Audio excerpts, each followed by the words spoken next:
အဲ့ဒီစိုးရိမ်တဲ့စိတ်ကိုလက်ခံလိုက်ရစိုးရိမ်တဲ့မိမိကိုယ်ကိုပြန်ပြီးတော့ကိုပြန်ပြီးတော့ကရုဏာပွားအဲ့ဒီစိုးရိမ်မှုဖြစ်နေတဲ့မိမိကိုယ်ကိုကရုဏာနဲ့ပြန်လွှမ်းခြုံအောင်မယ်ဟောဒီစိုးရိမ်တဲ့အကျင့်လေးငါလှုပ်ထားတယ်အင်္ဂလိပ်လိုပြောမယ်ဆိုရင်တော့စိုးရိမ်တာလည်းပဲ habit တစ်ခုပဲအကျင့်တစ်ခုပဲကရုဏာဆိုလည်းအကျင့်တစ်ခုပဲဒီနေရာမှာစိုးရိမ်တဲ့အကျင့်ကို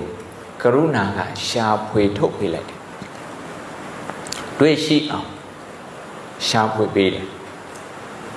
တွေ့တဲ့အခါကျတော့ဒီဟာကို panic မဖြစ်နဲ့ဒီတရားထိုင်တဲ့နေ့ကငါနဲ့မကိုက်ဘူးဆိုပြီးတော့ give up မလုပ်နဲ့ let me show အမှန်ကတော့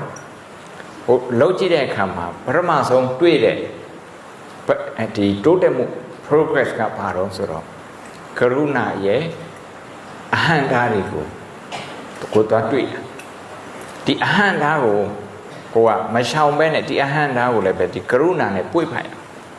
အဲ့တော့ကိုကစိတ်ပူတယ်ဆိုတော့စိတ်ပူသူ့စိတ်ပူတယ်ဆိုရင်အဲ့စိတ်ပူတယ်မိမိကိုပြန်ကြည့်လိုက်စိတ်ပူတဲ့တယောက်ကကလေးတနာတဲ့စိတ်ကမိခင်ကိုရဲ့တဏ္ဍာမှာပဲကလေးလည်းရှိတယ်မိခင်လည်းရှိတယ်ဒီစိုးရိမ်တဲ့စိတ်တောကဖြစ်တဲ့စိတ်တွေ့တာမှုတက်ဖြစ်တဲ့စိတ်ကရုဏာမပါတဲ့တွေ့တာမှုဖြစ်တဲ့စိတ်ဒီစိတ်တွေကတော့မသိစိတ်ခံနေလာတာ subconscious mind ရဲ့ habit subconscious habit အဲ့ဒီ subconscious habit ကိုအခု conscious habit နဲ့ပြန်ပြီးတော့အစားထိုးနေ conscious habit ကတတိအခြေခံတဲ့ကရုဏာ mindful compassion ဒီဟာက conscious habit အဲ့ conscious habit ကဒီ compassion ကဘယ်သူစီမှာစရမယ်ဒါလေးပဲကြည့်ဖို့လိုတာဒီအချိန်မှာကိုယ့်ရဲ့အချစ်ဆုံးအရင်းနှီးဆုံးလူကိုကရုဏာပွားလို့မရသေးဘူးဆိုရင်ကရုဏာပွားမဲ့ပုဂ္ဂိုလ်ကအစင်းသက်မဖြစ်သေးလို့အစင်းသက်ဖြစ်အောင်ကိုယ့်ကိုတစ်ခါပြန်ပြီးတော့ကြည့်ရစိုးရိမ်နေတဲ့မိမိကိုယ်ကိုပြန်ကြည့်ပြီးတော့စိုးရိမ်မှုဖြစ်နေတယ်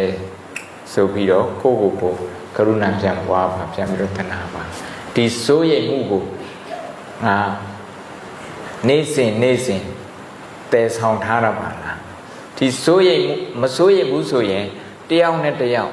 မေတ္တာမရှိတဲ့ပုံစံမျိုးလောကီကိစ္စမှာအဲ့လိုမြင်ကြတယ်မစိုးရိမ်ဘူးဆိုရင်ပေါ့ anxiety မရှိကိုယ့်အတွက် anxiety မရှိဘူးဆိုရင်ကိုယ်မချစ်ဘူးလို့ကိုယ်ကထင်တာအမှန်ကတော့အဲ့ဒီ anxiety ကိုကရုဏာနဲ့အစားထိုးတယ်ဒါကြောင့်ကိုယ့်ကိုပြန်ပြီးတော့ကရုဏာပို့ပြီးတော့လုပ်ရမယ်ကရုဏာပို့လုပ်ရမယ်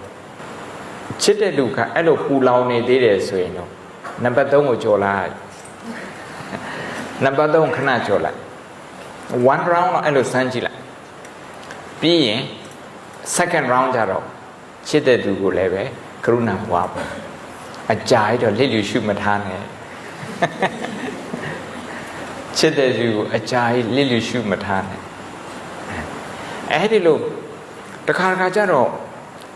ဟိုတတိယပုဂ္ဂိုလ်လောဘောကိုင်ပဲနောက်သရုပ်ထပုဂ္ဂိုလ်ဒီ strangers ကိုနဲ့တိတ်ပြီးမရင်းနေဘူးသူတို့ဒုက္ခကိုစဉ်းစားတဲ့အခါမှာစဉ်းစားလို့မရဘူး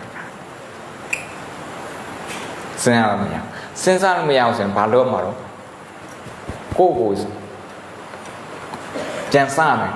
နော်ကိုယ့်စီနဲ့ပြန်စားမယ်ကိုယ့်ကိုခါပြန်ပြီးတော့ကရုဏာပွားမယ်ကိုယ့်ကိုကရုဏာပွားတာဒီအားမကောင်းသေးဘူးဆိုရင်တခြားလူတွေရဲ့ဒုက္ခကို access လုပ်တာလေ connect လုပ်တာတိတ်အားမကောင်းသေးဘူးဒါကြောင့်ပြဿနာရှိတိုင်း